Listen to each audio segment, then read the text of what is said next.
Everybody, welcome back to another episode of my Divine Awakening series.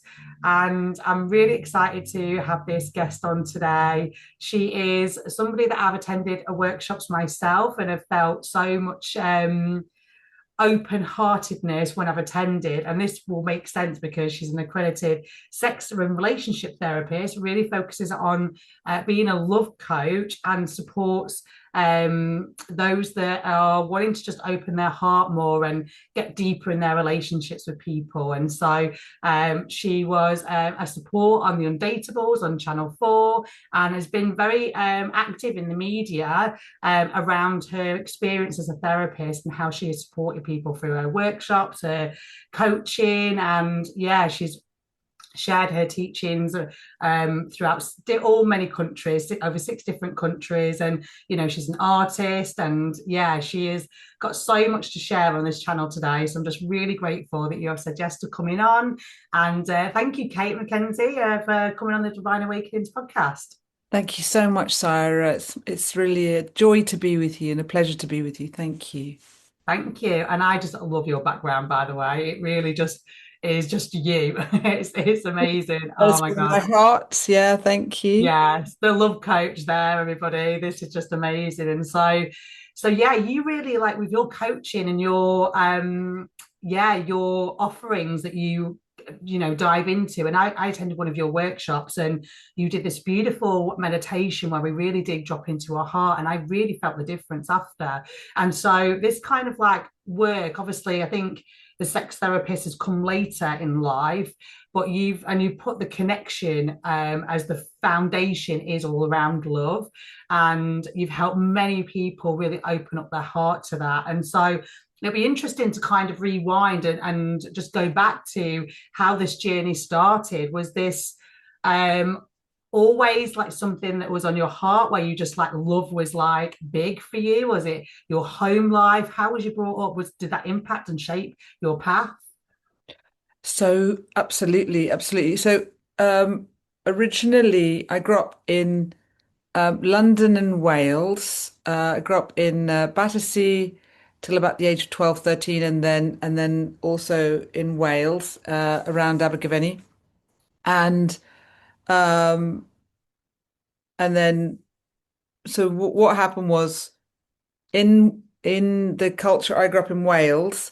I grew up with a lot of Welsh family, and there was a sense of being very connected and doing things together, and you know, like for example, in Welsh culture, village culture, often there's a lot of joining in. So if somebody's getting married, having a baby, or there's a funeral, a lot of joint, like people will say, "What time do you want us there?" So when I got married, my Welsh family said, "What time do you want us there?" And they came in the morning, made pom-poms, put everything together, helped me put everything together, brought ladders, brought tools, and help. I hired a round community centre, and they helped me just put everything I'd got together. And that was a real sense of like connected and being part of, and that sense of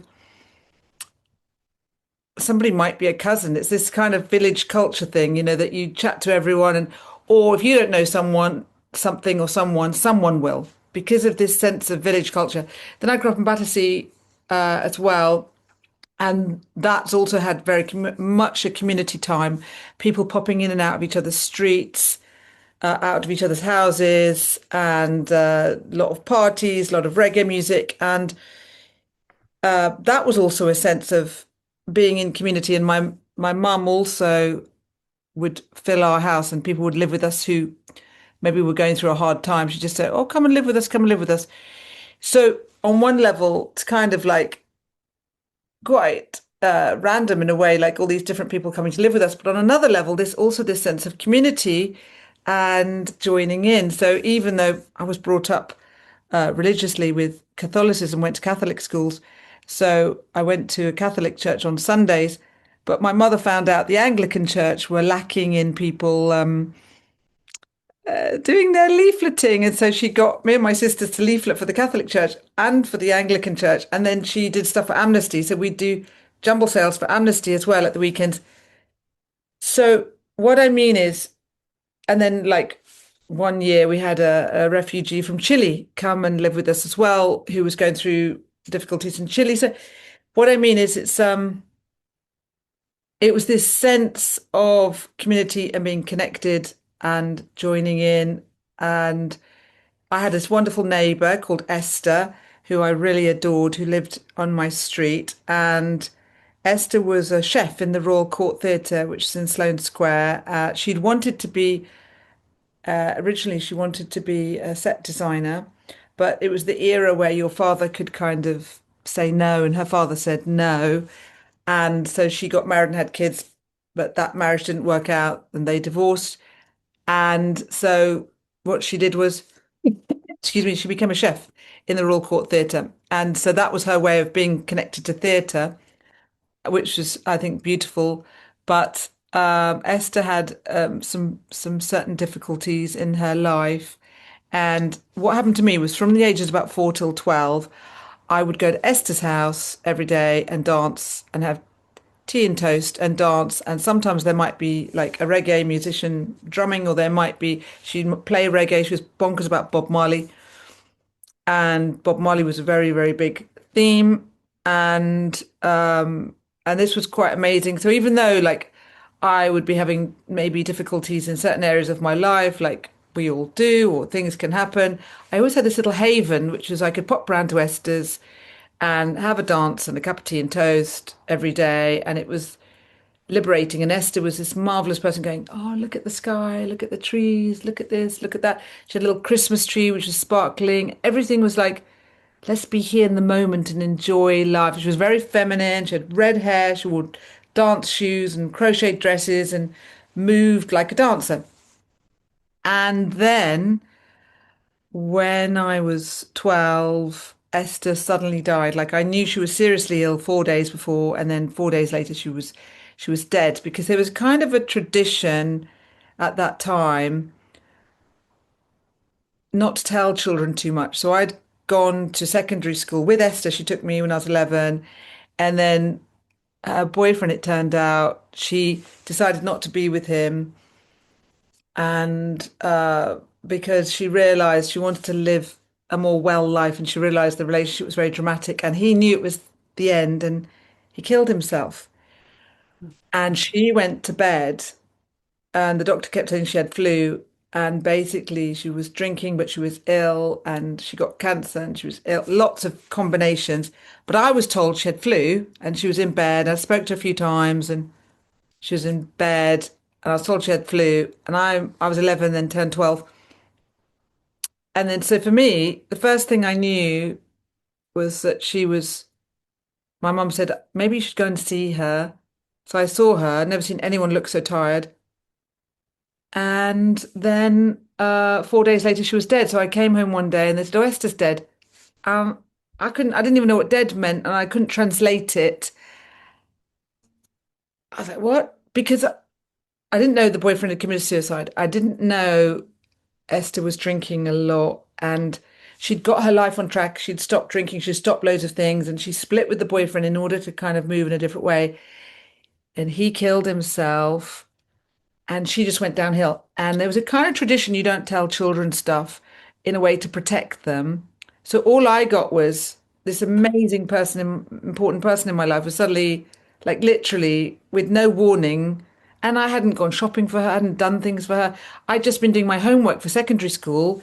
So I just felt like almost like I killed her, right? Because like I'd seen her all the time until I went to secondary school. Then I didn't see her, and then I spoke to her a few times on the phone, but I understood that she was in bed with flu, which is really different to dying, and and then she was dead. So, and then I went to her funeral, and again, it was the same thing that all the adults were talking about. There's this thing about at that point, probably different now, but people almost didn't notice me as a child wandering around.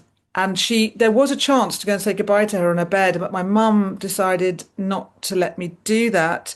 She thought maybe that's distressing. And I, whether it's right or wrong, but in a way, I probably would have liked to have said goodbye and seen her. But again, it was this people being protective over children, which is also understandable. but it was like then you haven't got this closure or ending, and it's all a bit shocking, and you can't translate it. And what children tend to do is they blame themselves.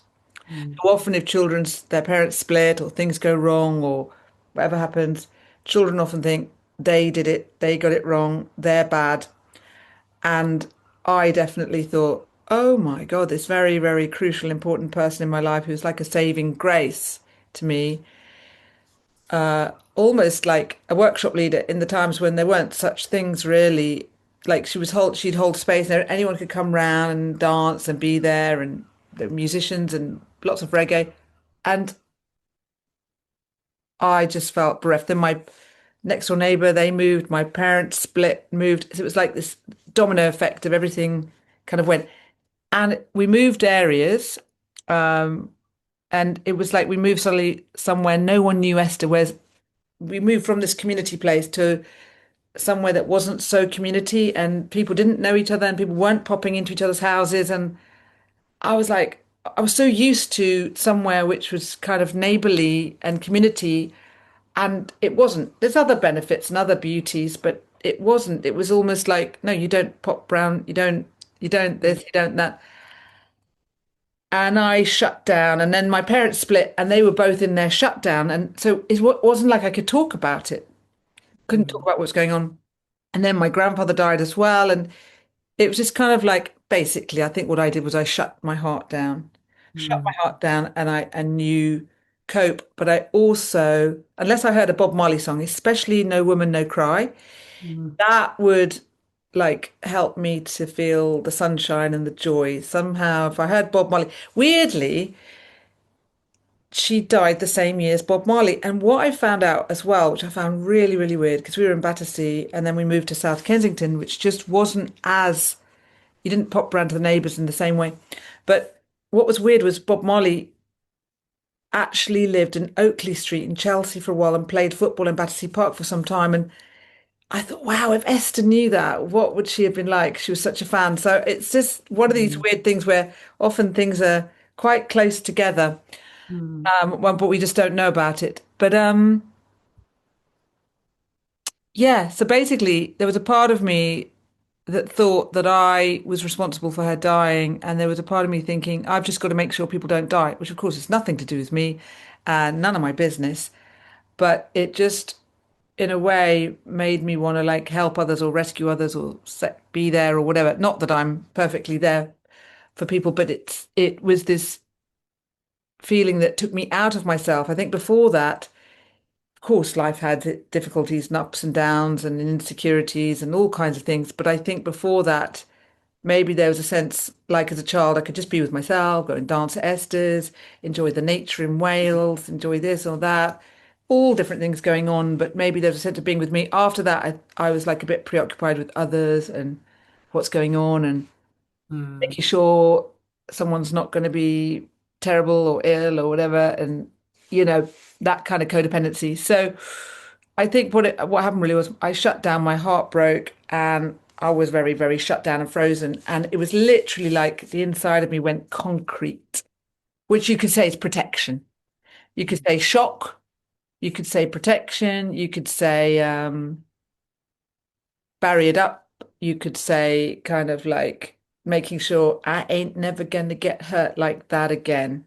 mm, And what happened was, as a teenager, I just kind of developed ways like we do. And for me, it was being a character and hopefully being funny or whatever, being a character. And I thought, because just managing life, managing things in certain ways. And then what happened was I went to Manchester to study social sciences, and where I was studying, there was a training to become what's called a community artist. It means learning how to teach all the arts, art, drama, movement, music, art, writing, in community settings, in the sense of the idea of giving people a sense of their own culture. So the idea is that culture often makes us human. How we create makes us human.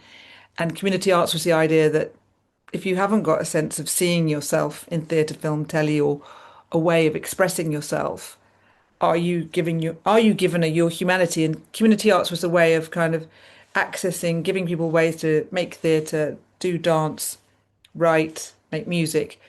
And when I went on that training, I suddenly felt this almost this alignment on the first day, thinking, "Oh my goodness, oh my goodness, I'm on my path."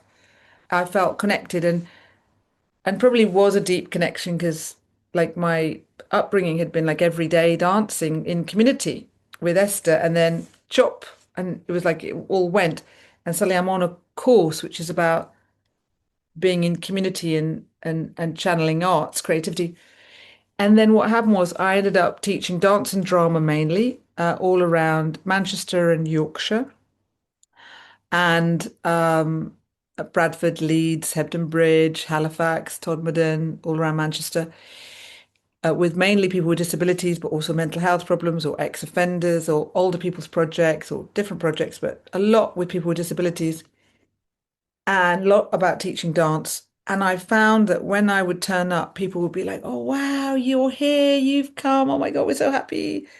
And I kept thinking, is there someone behind me? Like, do they mean me? Are they really? Because I was still so frozen in my heart. And what happened was that warmth, that level of warmth and that level of welcome from the groups I was working with, from the people I was working with, I could feel how hard my heart was. I could Mm. feel how concrete. I thought, wow. Because sometimes you're not aware, and I could feel the hardness in my own heart. Was that because you weren't able to receive the kind of love that they were giving I to you think and the you wanted to warmth, reject it? that's right. I think the warmth was hitting the blocks, the Mm. kindness. And that's what they say in therapy, basically, that when we've had a trauma, like a difficult experience, if people have had a trauma and they're having like flashbacks, like photographs that are like you stark, the suggestion is the trauma is the lack of a kind presence. And that the idea of therapy is that somebody can go and be with these shocks or difficult feelings from the past or the present or from wherever with a kind person. They're not doing it by themselves, and that can help shift things. So the idea was that, yeah, possibly Esther died and I had nowhere to turn and no one to talk to. And so I'm holding all that shock and difficult feeling all by myself alone, and it's still in my system. Mm. And then maybe these people are offering me this warmth, like a warm fire, and it's hitting where I'm holding concrete shock and what we call negative affect, meaning guilt, shame, grief, pain. It's hitting all that, the kindness, the love. But what it did was I thought, oh, wow, this is really, really, really stuck tough. Or you could probably say shock. I had a lot of shock. So shock comes out in tension, waves, tingling. So, for example, I went to a conference all on trauma with all lots of famous Dan Siegel and lots of different famous trauma experts. And I was wandering around, smiling away. And I sat next to a psychologist and I said, I'm smiling away at everyone. And like lots of people are not smiling at all. She said, it's a trauma conference. They've got trauma. So often when people have got a lot of trauma, they've got so much tension in their body or their face Mm. that it's difficult to smile. It's stiff. So Mm. shock, if we don't process it, can stay stuck. And so the kindness was starting to help process possibly my shock that was appearing Mm. as tension in my body and in my heart. And, but I was like, wow. And then as I did let it in, as I received, as I learned how to receive, I was starting to soften, I was starting to melt in a process. And it then made me wonder, were there other people like me Mm. who had shut down their lives, who were living a smaller life, who were not expressing themselves or not letting anyone in? I mean, because if you've Mm. got so much shock and you're frightened, you harmed someone, which I was, there's a fear of not not being good enough or okay enough to let people really close. And Mm. I wondered if or be creative or anything or be seen. Mm. And and I just wondered if there were other people like me who were doing that. And that, so after running community arts for quite some time and doing some other trainings, I wondered about whether I could work in the mainstream as well. And then I ended up giving a talk for a healing group called Beta Healing in Manchester. And then they said, "Would you like to run a workshop?" And I did. And that kind of carried on. So I was doing the community arts and running workshops. And then I ended up working for retreats in different countries.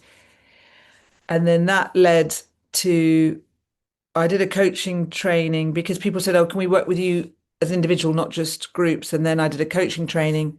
And then what happened was I ran a retreat, a week retreat, and I had some people on it who'd been divorced, who were really, really in a huge amount of pain around relationship and didn't believe in love or romantic love and didn't believe in uh, it was possible, and asked me for the intellectual and scientific reasons for love. And Mm. I was running these courses where people might come and paint or dance or write using creative arts. You could say like almost like an inner child course, like a play course for adults.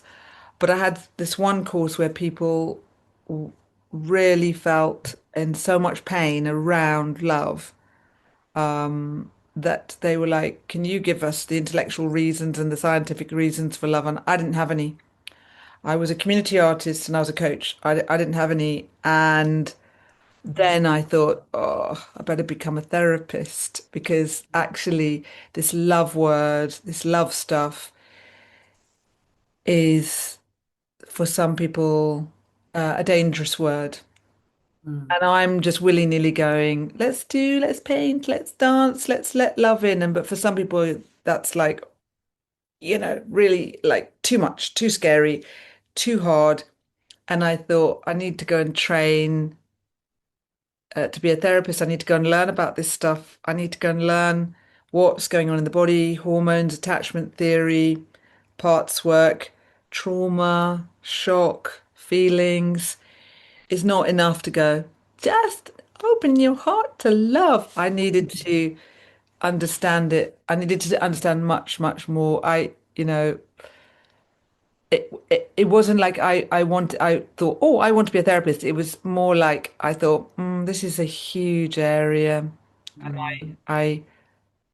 I really need to go and learn about it. And so that's what I did. I went and trained to be a sex and relationship therapist, which I also didn't necessarily intend. It's just this was the course I knew about. I'd done some counseling training and some rose and bodywork therapy training, which is very beautiful. And then I knew about this course, and so I ended up down this path. It actually is perfectly fitted for me, but like all things, you don't know till later. And so I ended up down a path working with individuals and couples and groups, learning about what we call harmony, rupture, repair. So, what helps harmony, the difficulties and the triggers that happen in relationship, often happening around anxiety, and how people can differentiate, meaning become adult, develop adult parts of themselves, heal shock or negative affect, negative feelings, and learn how to do harmony, rupture, repair, like that mistakes and difficulties are part of relating. So, Mm. how to help people manage and regulate their lives in such a way that they can have a better experience with all the ups and downs of life. Mm. Oh my God, that's just, there's so much there. And that was just like, yeah, beautiful. And for me, it's like what you're telling your story. It's like the start of that original kind of trauma that you went through as a child, where it's kind of like, the saying like children should be seen and not heard. And no, that is so wrong, isn't it? But it's so ingrained, and the snowball effect of that as well. Like, but also, yeah, that trauma happened to you. But if it didn't happen, would you be where you are today? Oh, that's giving me the shivers. That is giving me Yeah. the shivers. That is giving me the shivers because it's so funny. Because I've sometimes thought, like, yeah, that's giving me so many shivers. Because if I hadn't had Esther, Esther just Mm. gave freely, daily. Anyone. was allowed in or out and dancing and people popped in and out. It was a free space and gave me that sense, which not everybody would have received that or got that. And would I, and then with the block and then wanting to heal that block, then would I want to give that myself? And I also had a very, very close friend who also died tragically and which was horrendous. But when she died as well, because she was very young, she was like 37, 38. She affected a whole community. She affected so many people because like I realized I was at that point quite workaholic and I was thinking, why? What's the point? And also a lot of people were suffering with depression and maybe even feeling suicidal.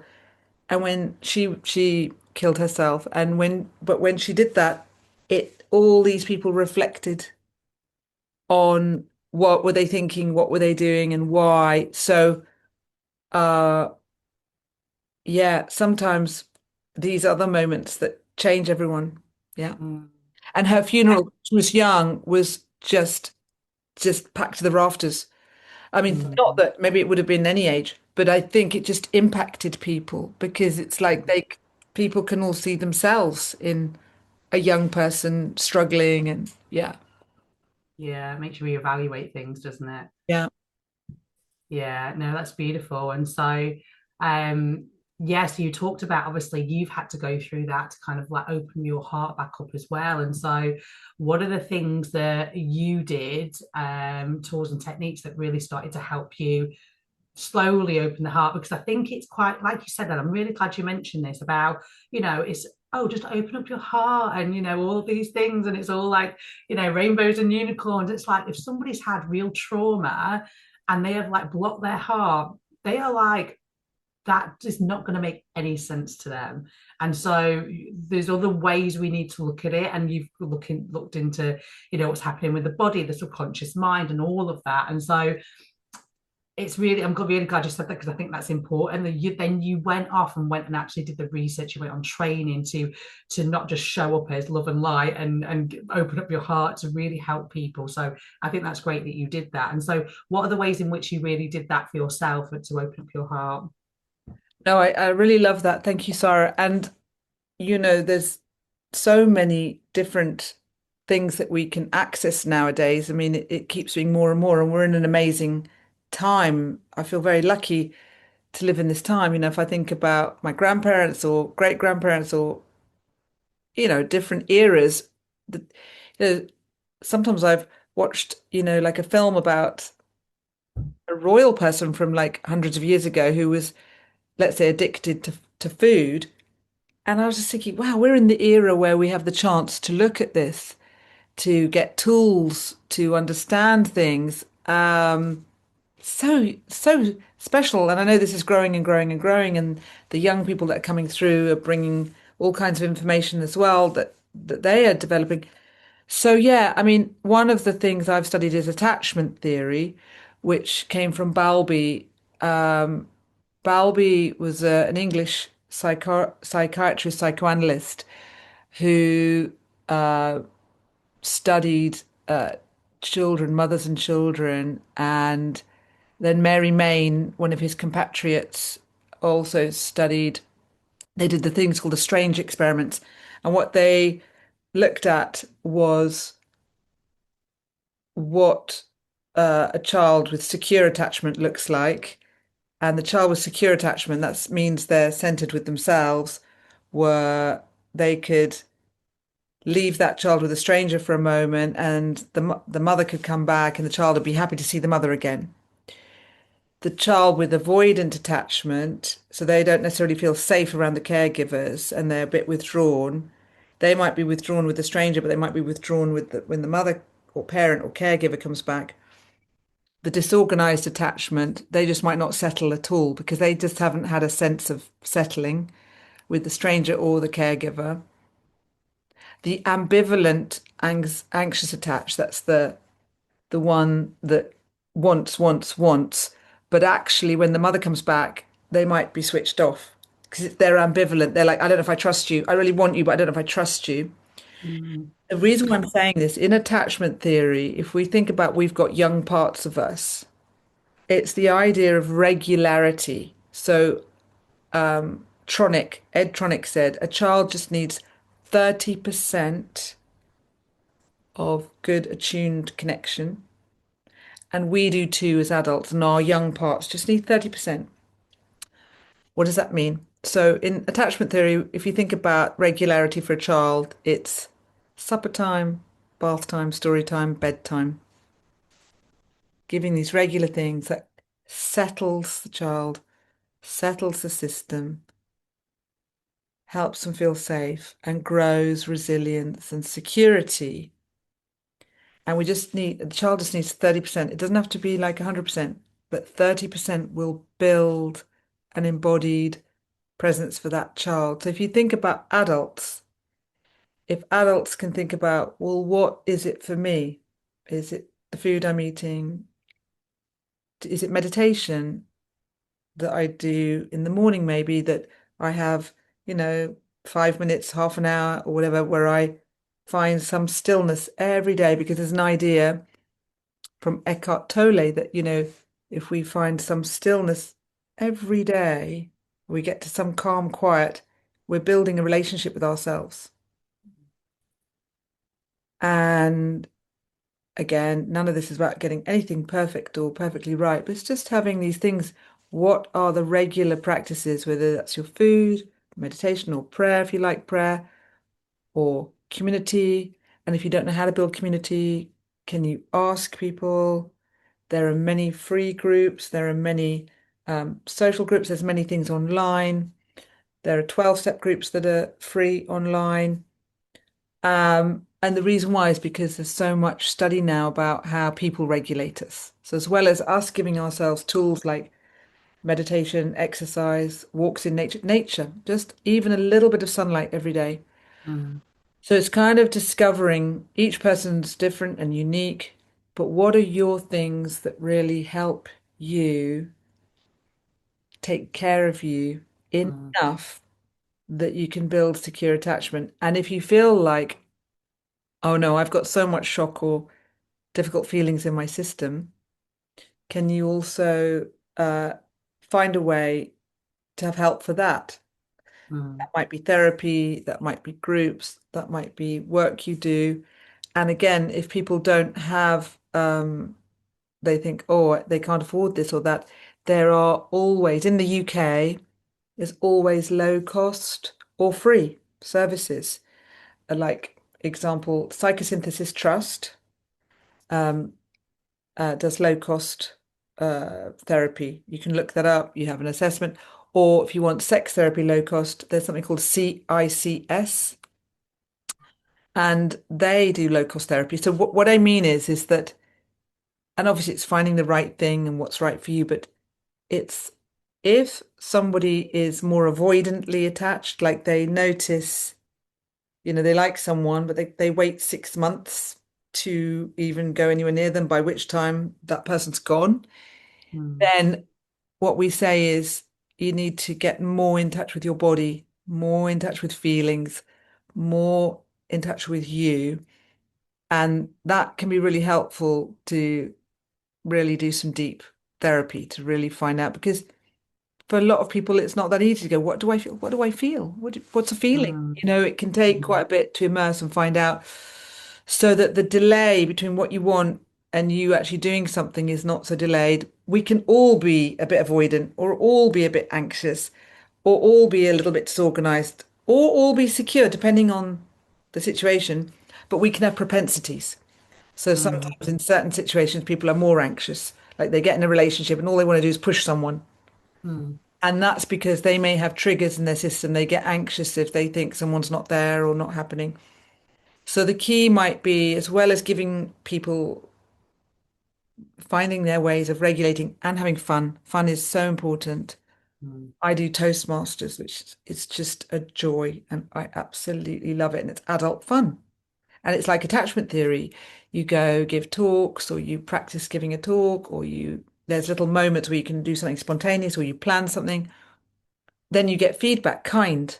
So it's like attachment theory. It's like what a lot of people would not have got growing up, trying Mm, something out, being given feedback, kindly in a community of people, men, women, different genders, different ages, different cultures, different ethnicities. So it's really like a community setting. My friend always reminds me, Kate, you're in Brighton. Just remember you're in Brighton. So Brighton has got a very, very warm flavour, and different Toastmasters might have different flavours, but you can try different Toastmasters. So if that's for you. But what I mean is choirs, Toastmasters, self-help groups, healing groups, moon groups, alongside your own regularity. And then if you feel like you've got a lot of triggers, or you are very avoidant or disorganized or very anxious ambivalent. So anxious ambivalent would be like, I want, I want, I want, I want. But it's actually, if it came their way, they'd probably push it away. You know, it's this kind of push-pull. Then that can be worth doing the work on the triggers. I work with something called deep brain reorienting from Dr. Frank Corrigan. And it's the idea that if someone's nervous system is a little bit like they like in polyvagal theory, that when you're a bit avoidant, it might be that you're in the nervous system, there's a sympathetic and the parasympathetic nervous system. The parasympathetic is the rest and digest, which when we relax and calm down, and the sympathetic is like the rev. So that might be like the rest and digest might be getting aroused sexually, sensually, and the sympathetic might be the orgasm. And so, like riding a bike or driving a car, that when you have the accelerator and the gears and there's something when it's in balance, our body will work. But what can mm, happen is some of us may be quite avoidant and have got very low and not receiving enough. And that's when the parasympathetic can be turned off, switched off, which in the polyvagal theory they call dorsal vagal. Someone might look fine, they're actually switched off. So in order for them to find their way back, so they're triggered, but they're triggered in a way where they're just flat. mm, They need some things to rev them up. So they might need exercise or maybe some really good deep therapy or things to get them going. And then, so some people might be more in that sympathetic side. They're always revving, and that nothing wrong with that. But they may want ventral vagal, which is more regulated, and that's learning how to balance both sides and recognizing where you are on the ladder. Am I mm, am I so low I'm switched off that I need a little bit to get me going? Am I so revved that I'm just in rev and I need to just breathe a bit more, slow down? Or am I regulated, feeling secure? So it's just really also helping people to get to know themselves. Like in couples who I work with as well, it might be that one of them's got anxious about something. They've bought a new machine for the kitchen. They don't know how to work it and they're getting all anxious. And so they're switched off from their partner. And their partner, we have something called limbic resonance when we're around other people, which means our brains match. So they're getting very anxious at this thing they can't work. And the other partner is receiving anxiety in the air. And they are starting to feel like they want to get away. mm, And maybe they're getting like, oh, I don't know if this relationship's working. In fact, because we interpret and make stories, in fact, what's happening is there's anxiety in the air. And if they could kind of go, oh, what's happening to you? They might say, oh, I'm getting anxious about this machine. mm, And they could start to look at it like a laboratory. Ah, and then they can be with that anxiety rather than the anxiety triggers them into protective. But back to deep brain reorienting. Deep brain reorienting, it came from EMDR, developed by Dr. Frank Corrigan. And it's the idea that when we've had a lot of shock or negative feelings in our lives, that they can get stuck in our body. So we can kind of like daily have triggers or something happens, someone doesn't reply, someone does text, and it can be triggering the old. So we have current, there might be a current trigger. Can I pay a bill? But there can be, oh, when I was young, my parents got in so much debt that there was a magic crisis, and they can get conflated, they can get blended. So what can be really helpful is to process those triggers. And with deep brain reorienting, there's a chance to work with what we call an activating stimulus. That's a trigger. So somebody can notice, oh, I get triggered around bills or finances or love relationships, or I go into fantasy. And then we might navigate what happens in your body, what feelings come up, what thoughts come up. And they say, oh, I feel flat, I feel squashed, my stomach goes wobbly. And we go, ah, right, this is a very good activating stimulus. Then we get someone into a kind of what they call the aware self, being aware of their body, of themselves, of the room, maybe with their eyes closed in this place. And we bring up the stimulus, whatever they're frightened of or obsessed about, or this thing that activates them. And then we ask them to be aware of especially the eyes, base of the skull, and the forehead, but any other areas too, when they consider this trigger. And we slow it all down. And then we start with shock, which comes out as waves, tensions, tinglings, can be little movements on the eyelashes, even. It can be anything. And that opens a file in the brain. And if they'll allow it, if they're willing, the file can start to process, to move through these ways. Sometimes it comes real tension, but if they can be with it, stay with it, it will move and that tension will Yeah. move. And then after a bit, it might be that feelings come up and that can move. And I might suggest, oh, do you want to move your head a little bit? Do you want to move? And that, because that might help the movement. It just might help. But what's incredible is your own brainstem, your own brain, if you're willing, will process this stuff that can be stuck in the body. So somebody might tell me, like they're in a relationship and they're obsessed with getting texts from their boyfriend and they just can't stop being obsessed. Doesn't matter how many texts they get, they want another text, another text. And we might do that. And then they get back in touch and they go, it's gone. I don't have the obsession anymore because there's a current one, but it may have got blended with stuff when they were really lonely, when they were a teenager or things happened. And so it's got joined together. So there's this kind of starting to see things in different ways, but also release what's got stuck in the body. Does that make sense? So sometimes Yeah. with an anxious, ambivalent person, that's the people who are like, I want, I want, I want, I want. They can feel like, oh, I'm so in touch with my feelings, and they can be. And I can express myself. And why can't the avoidant person express themselves? But actually, sometimes what's happening is they're in touch with so many feelings, but some of them are from the past. And it's all so sometimes that's what makes it quite strong is some of it's from the past. So in relationships, when something can happen, if some of this is coming from the past, it can make things more escalated or dramatic. So if that can be processed, it can change things and change how we relate to ourselves, but to others. And it can help if this makes any sense. So it can start to Yeah. create potentially a calmer and calmer nervous system. Because Mm. it's like you imagine plumbing or radiator system. We can have all this stuff that's stuck, and it doesn't make things easy to flow through. But if some of that moves, and you were talking earlier about intergenerational trauma. I might work with someone who, you know, had relatives in the Holocaust or relatives in the First World War who were put through just horrific things. And that person might be having things that they can't relate to.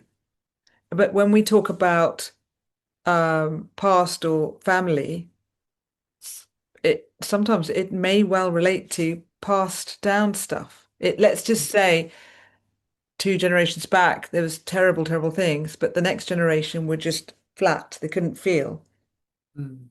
But then the next generation just felt like they emotionally were having to look after that person. It's like it's all being picked up through the mix. Or in some cultures, there was a lot of shame. I'm part Welsh, and there's been a lot of shame put on the Welsh. Like my granny went to school in Wales, and her parents spoke Welsh, and she spoke Welsh. But if you spoke Welsh in school, you had to wear a yellow knot. And eventually, where she grew up, Welsh wasn't spoken. It is now. It is now. But they managed, they would have thought, oh no, we're helping you learn English. We're helping you to have chances in life at the time. There would have been good ideas about it, but how it was experienced was shaming. It was mm, experienced as shaming their culture. The reason why I'm telling you this is in growing up in my Welsh family, there was a lot of words like shame on you, drat your skins, don't you dare. And there was a lot of emphasis on, white gloves, hat, neatness, clothes, looking good. Nothing wrong with that either. What I'm trying to say is sometimes there's shame, shame, shame, shame, shame, shame, shame. mhm, Sometimes it came from way back, but it get from people being shamed or feeling shamed, or even if people didn't mean it, the experience was that they were being shamed. And then suddenly you've got a little child who's like very ashamed of themselves, and people are like, "Oh, why would you feel shamed?" But this is it's got passed through, mm. got inherited. Yeah. Yeah.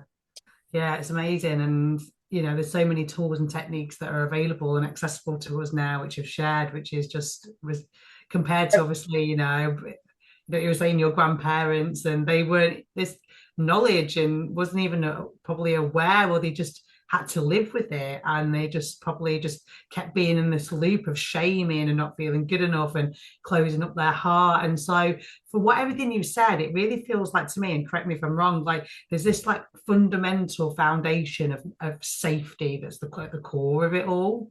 That is exactly it. Mm, Safety is it. If I'm safe, I have choice. mm, And of course, I'm in the area of relationships and sexuality, of course.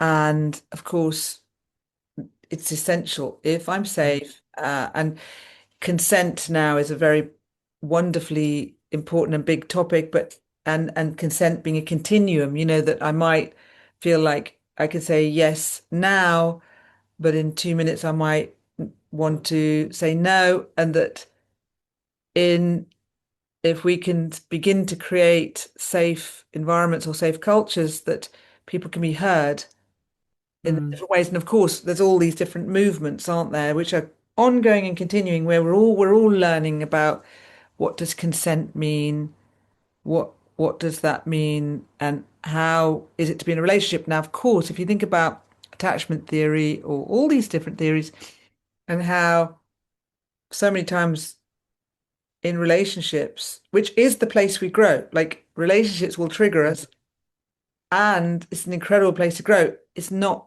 as easy to grow without being triggered because we don't necessarily know all our stuff. Like I have a lovely friend who said, we don't have to stay in a committed relationship, but and sometimes we shouldn't, but it's a hell of a way to be shown all your trauma, right? mm, It's like mm, suddenly you're with someone, you go, why is this a repeat of my teenage years?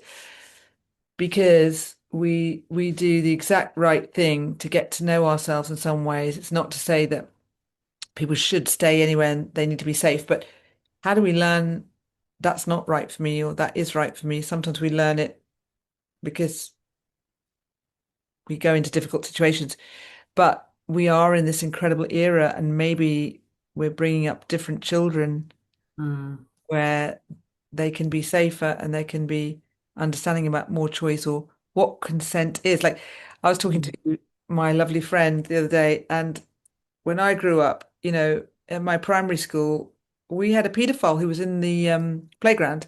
It was all known about, and it was just the idea of be careful a little bit around him. And my friend said the pet shop where she lived, it was known that the guy was a paedophile, and the parents all told the children, just don't go into the back of the shop. And the idea was if you went back in the back of the shop, it'd probably be your fault because your parents had told you, don't go in the back of the shop. And I thought, yeah, it's so interesting, isn't it? This stuff was known about then, but it was just mm, worded in different ways.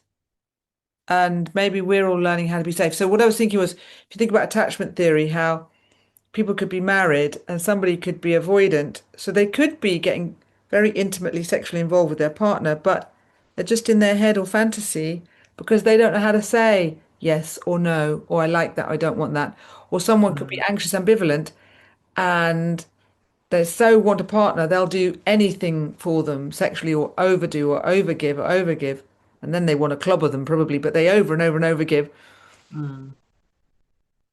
but that's not them being steady and secure themselves. That's them being triggered. And this is normal. It's normal.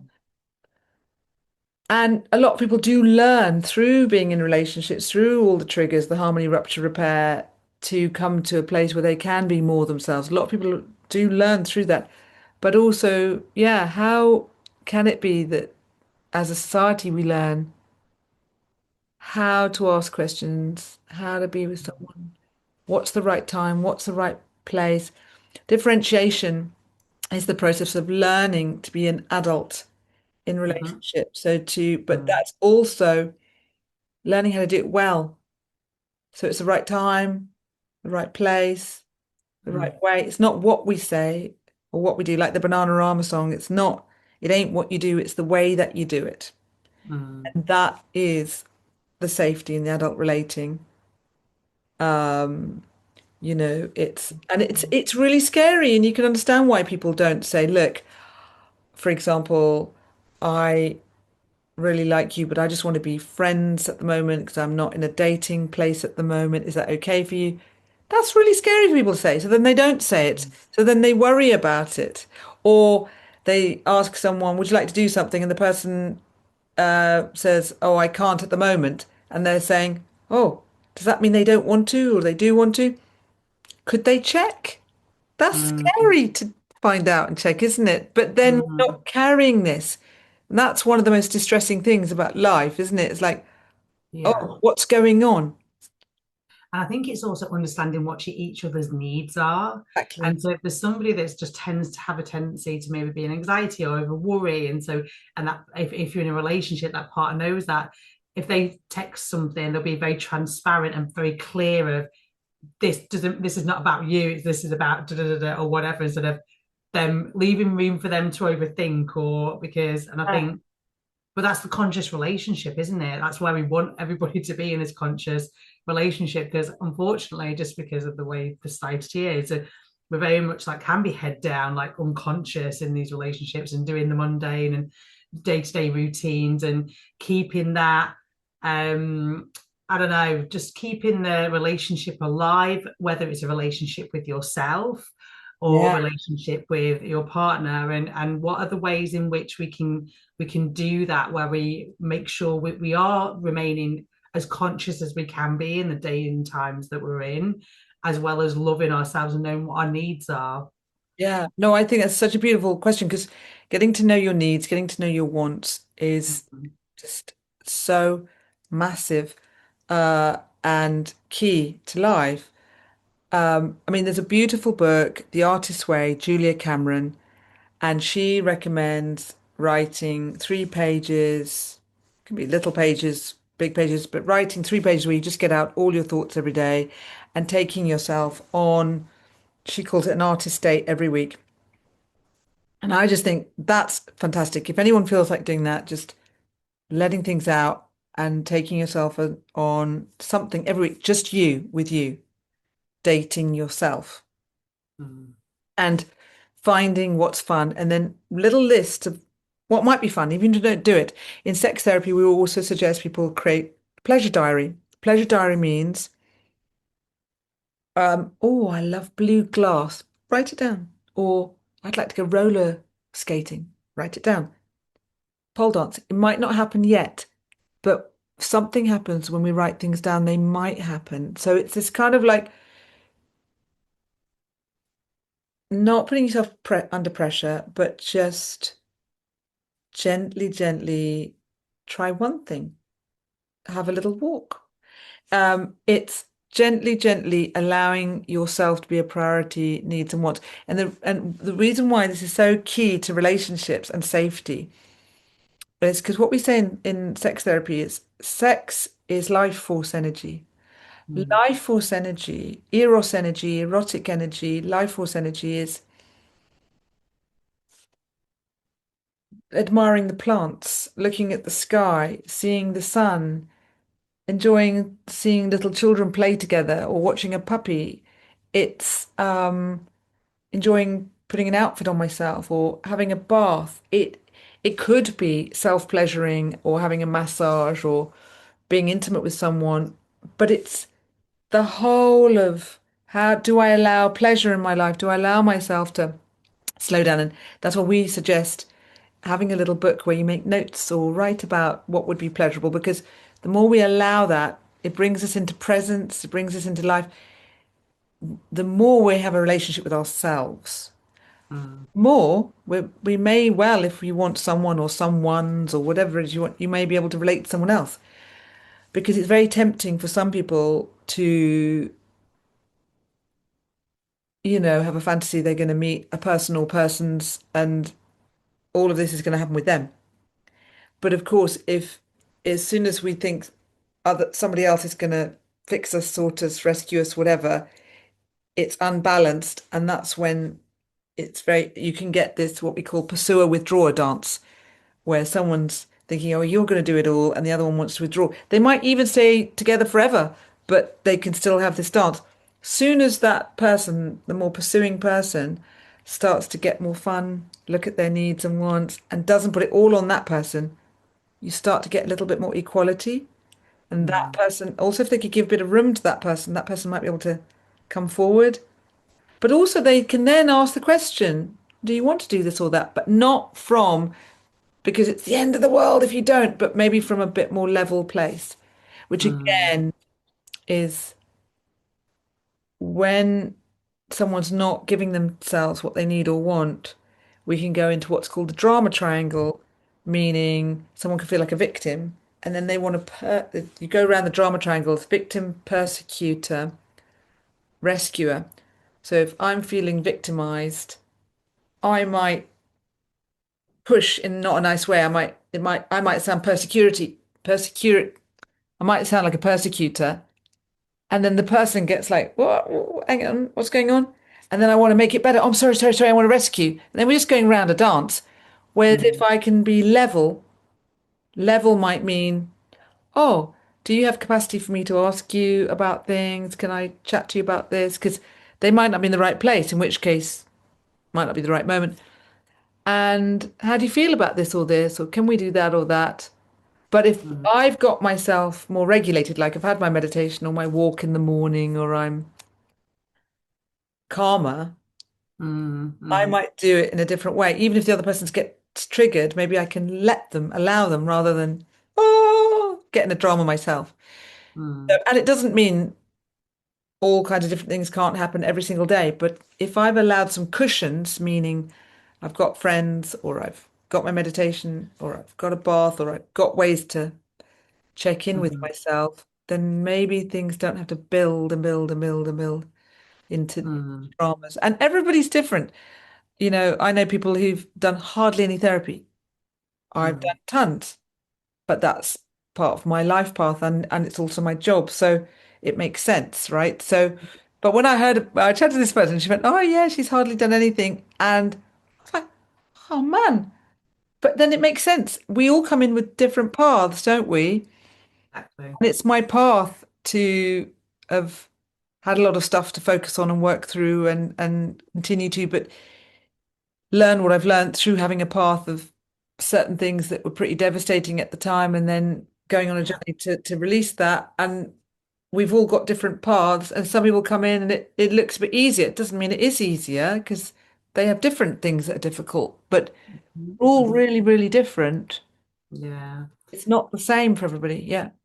And I think being the best kind of like, whether it's teacher, a coach, or therapist, I think they are really great in their field and more expert because of the embodiment and the fact that they've experienced it. It's different to just reading it in a book or having the theory, and they've gone through it. It's a total different like way of showing up really and supporting. So yeah, so that's why I'm I happy. think that's really well put, because I think we can feel that, can't we? We Mhm. can feel like I did before. I lived in London and I saw a therapist in London, and just going to her place, I would feel calm and relaxed. Before I even got to her place, before I even got to her room, it was almost like I'm going to a temple, and then I get to her room, and her room was beautiful, and she was beautiful. Like her room was full of books and stories, and she was a writer as well as a therapist, and she had cats that came in and out. And literally just being there, I would feel like a physical sort of, Mm, and healing, really mm, healing. yeah, So I yeah. think, yeah, you're right. Awareness is great, but Mm, embodiment is mm, incredible. And that's the time we're in. And I think, the Hopi Indians had a prophecy that we would have an earth with two different peoples. And the two different peoples, some would be in their head, some would be in mm, their heart, or you could say in their body. And they would live on the same earth plane and they wouldn't see each other because they'd be vibrating differently. mm, mm, And I thought, oh, that is so interesting. Could be in the mm, same place, same time, mm, but very different vibrations, and so not mm, necessarily experiencing each other. That's very interesting. And yeah. I think like I've been feeling something since like about 3.5, 4 months now. Um, like obviously changes have been coming for eons and it's continuing, and it's going to be really interesting to see what life is like in 10 years. I hope I'm here, or 20 years, but it's like I've been feeling this real shift. And what the shift I feel is, if this is right, it's just a feeling. And maybe it's down to the clients I see or the couples I've seen. Maybe it's the world I live in. I'm very blessed. But I have this feeling that a new paradigm of love is landing on the earth Mm, plane. And what I mean by that, and obviously this could just be me and what I'm feeling, because obviously I grew up very, very, very much with that romantic sort of, you meet the right person. And I very much grew up in that romantic realm of, one day your prince will come, type mm. thing, Oh yeah. or your princess, or your being, or whatever it is. And this waiting to be rescued thing. And this Mm, feeling is that has been coming for the last few months really strongly, is this sense of community, kind of oneness, that, you know, we're all in something, and there's kind of love for all of us in different ways with all our differences, but that this sense of honoring and respecting and loving people in a different way, not transactional maybe, and not mm, using maybe something around service, and kind of like certain people get together because there's a special connection, some special sort of, they're supporting each other to do the gifts they've got to give in the world. I don't know. I am yeah. working with couples that have shown me also some real generous as they work on themselves and wish to be there for the other, not push the other or avoid the other. I've seen some real generosity as well. So, but I've been really, really feeling it the last 3.5 months that something is changing. It's beautiful. Yeah, I love that. And I feel like, this is as we move into, opening our kind of hearts and expanding our consciousness, and we are more aware of the worth and who we are when we're connected into divine creator God, whatever that means to you. And we are, and that essence loves us unconditionally, and we want to start to love ourselves. And so there's this worthiness piece of not settling for anything that we're not worth anymore. And that's definitely what I've been experienced as well. It's like, I know who I am more than ever because I've been the inner scientist. I've looked at what my needs are, and what brings me pleasure, all of these kind of things. So we have to really like get to know, who are we, like getting to know yourself, and self-love is massive. And so this has been amazing. So thank you for sharing all of your knowledge and wisdom. And so I would like to just close it really on what does self-love mean to you? Well, a bit like I was saying earlier about the journey of finding that out, finding out needs and wants and care. and what is dating yourself? What is a relationship with yourself? What is um, self-love, self-care? But I do think, and maybe, I'm talking about all this journey that I'm witnessing new paradigm, and maybe really what I'm talking about is I'm feeling a new paradigm with myself, right? Because it's often what we see within and without, and what's out and within. But yeah, for me, it keeps opening and growing, and maybe that's why I'm so excited to live in this time. I think we're living an amazing time. So, example being, I meditate and pray every day in the morning. I have a daily walk. I now include uh, exercise, and because I do this little writing, these little lists, I will write little things down. So I wanted to tap dance when I was a little kid. I had never tap danced, and I now go to tap dancing classes. The same teacher teaches ballet. So I thought I'm going to try ballet. I tried it. She does ballet and then tap. Oh my God, revelation. Mm, I was, I did do ballet as a kid, but actually I was told I wasn't good enough. And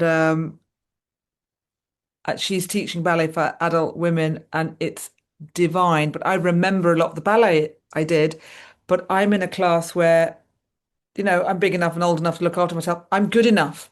And if I make a mistake, okay, right? And then the tap as well.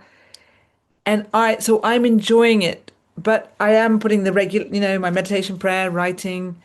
I talk to people, mm, but also recently I thought, it's very normal, as a woman. I've been looking at this wonderful woman called Kasia Urbaniak. She's written a book called Unbound, which I would really recommend. And she's talking to women, but could be men, women, non-binary people, whoever. What she said is that quite often people get asked a question or somebody says something to them and they don't know what to do with it. So they fold in and they close in. And she's teaching people, and she said, especially women have been brought up, what do I look like? What do I seem like?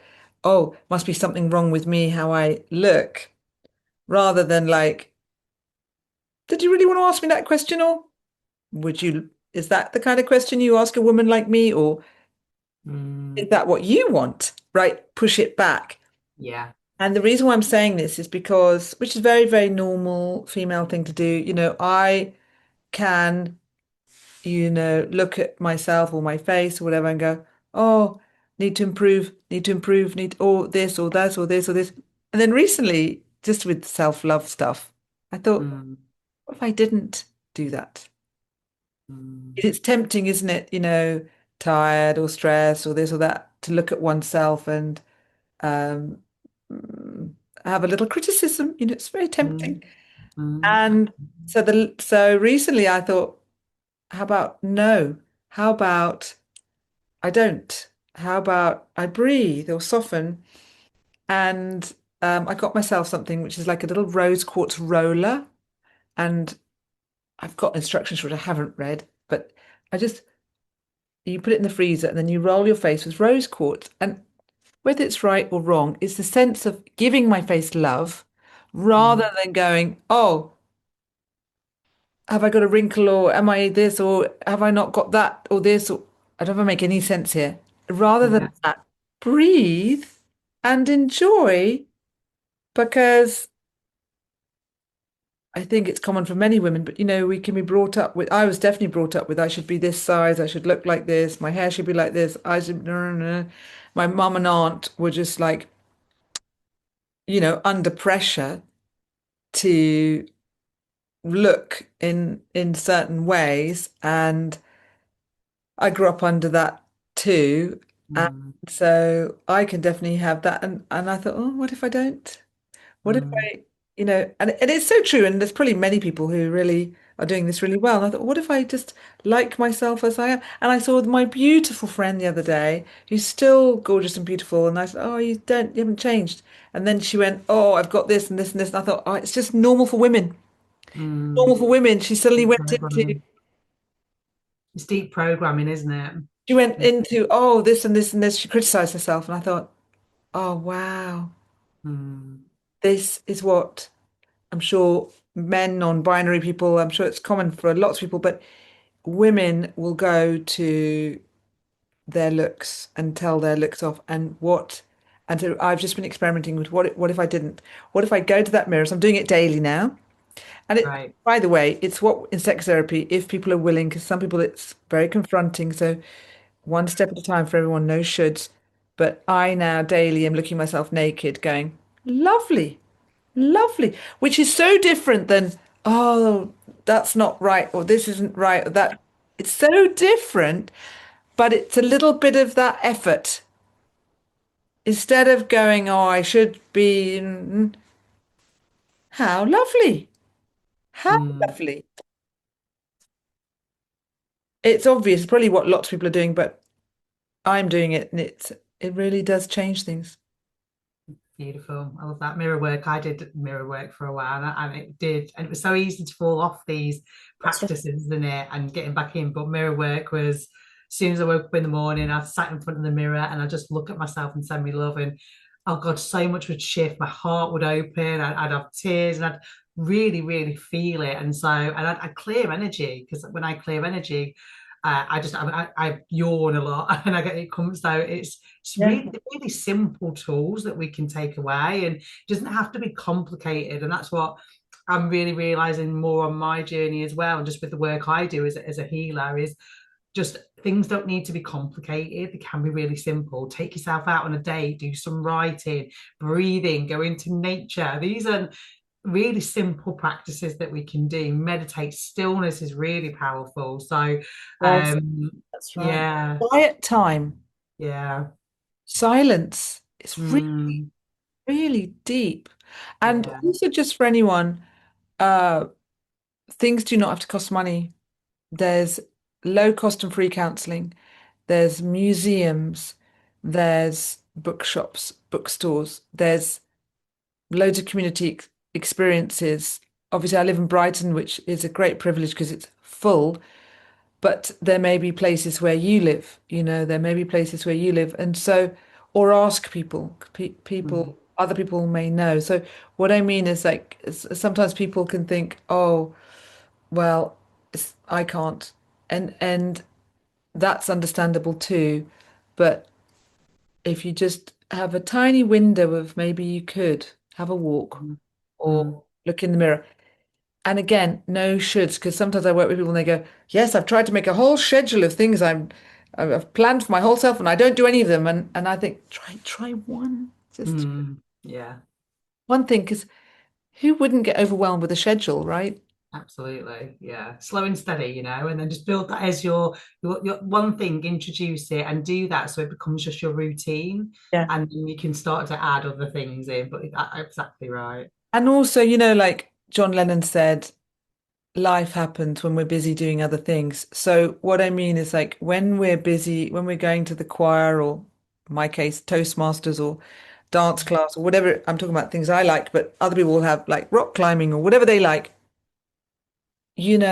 We're hanging out with people, we're getting to know people, we're doing different things, and other people give us ideas and thoughts. And Mm, mhm, you don't have to like it. You might try that Italian class or that rock climbing class and you don't have to like it. I sometimes teach flirting classes and I suggested to people that they just try these one-off classes, like a one-off ukulele class. And I went to this one-off ukulele class after I'd done a flirting class, and I saw all these girls that were on the ukulele class. They all came up to me because they were chatting to these men and saying, "Oh, how do you do a C or an E or this and that?" And then they all were asked out for dinner that night. You know. oh wow. So what I mean is like all kinds of surprising things happen when we Mm, just try just one thing. mm, Just one yeah, thing. Don't make it a beautiful. big pressure. Yeah, We've all exactly. got a lot on our plates, and the main thing is be kind. You can even, this is havening method, but havening method is, you just stroke your arms, it builds oxytocin, or even if you do this, it builds oxytocin. Or if you're feeling dysregulated, do some star jumps.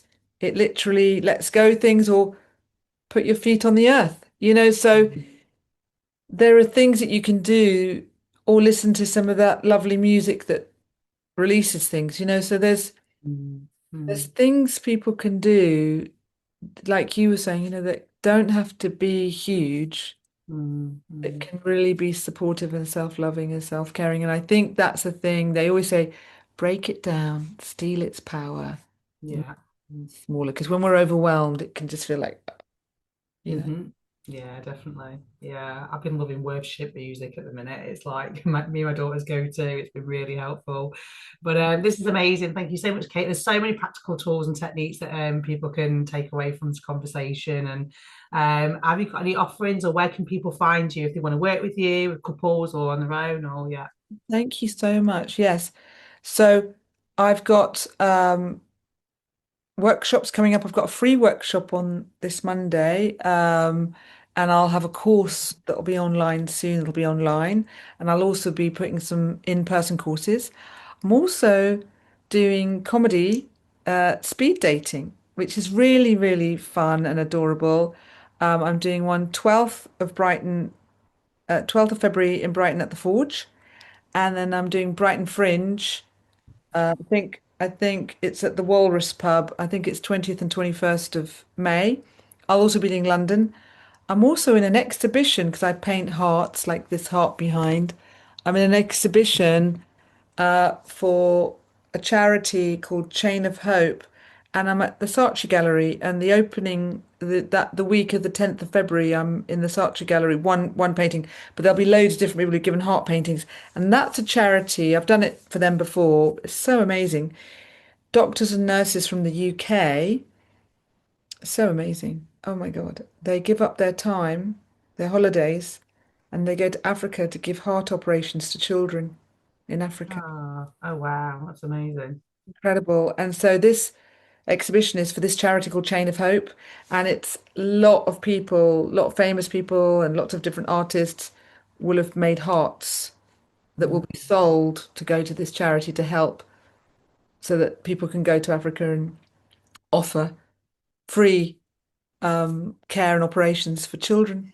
oh, I love that. That's amazing. Well, send me the links and I can put everything on the I'll send you description the links, as yeah, well. and my website's katemackenzie.com, Kate with a C and Mackenzie Mack, and yeah, work with individuals and couples and groups, and yeah. Thank Yeah, you very beautiful. This much. is amazing. Thank you so much. And yeah, I'll put all the details in the description as well. But thank you everybody for watching. I hope you took something away from this conversation. And please do like and subscribe and comment and share with anyone else you feel this will benefit. So thank you all. Have a blessed day.